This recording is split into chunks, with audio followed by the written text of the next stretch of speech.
За ганцаараа шууд овцсон довтлогоо амжилтгүй Самраас лав дөрж яваад овцсон довтлогоо оновчтой. За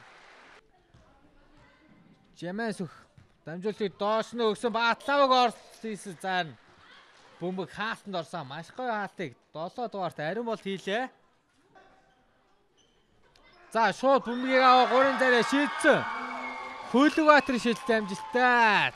За энэ удаа тэр оновчгүй Самраас Хөлөг-Баатар. За дахин асын зай шилжилтийг мандах бүртгэл дээдруулахын гүйцэтгээд оновчтой болсон Инксер тоглолтын тооны ойрцоо 17-27 10 онооны зөрүүтэй болж холдлоо. За 3 руу гаргаа асын зай шилжилтийг гүйцэтгсэн оновчтой. Гаердэн маш гоё хуурлыг гүйцэтгээд овцсон довтлогоо оновчгүй Самраас Тамираа 3 руу гаргасан асын зай шилжилт оновчтой. За багийнхаа 35 тооног авчирлаа. Доошо дамжуултыг маш гоё гаргаад өгсөн. За харин улмаар довтлогоо амжилттай.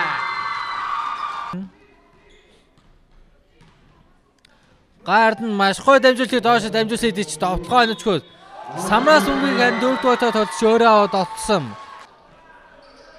Үлэмж оёд гарч ирсэн. За үлэмж оёд маш гоё тоглолтыг хуураад өөрөө уналттай шийдлийг гүйцэтгсэн оновчтой болж байна.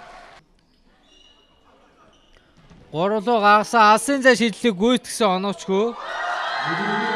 За харин нэмж довтлоод мөн 4 алдаатай байна. За Дэлгэр сайхны довтлогоо оновчтой олсон. За тэр өөрийнхөө 20 дахь оноо багийнхаа 45 дахь оноог авчирлаа. Хөлөг-Баатарын донны зай шийдэл оновчтой.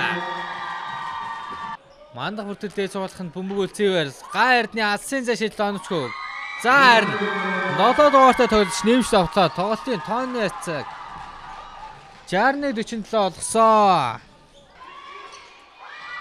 61-49 харьцаатаар нээлтийн тоглолтод мандах бүртгэл дээд сурвалжлахын эргэлзүүрхэж хойчлоо.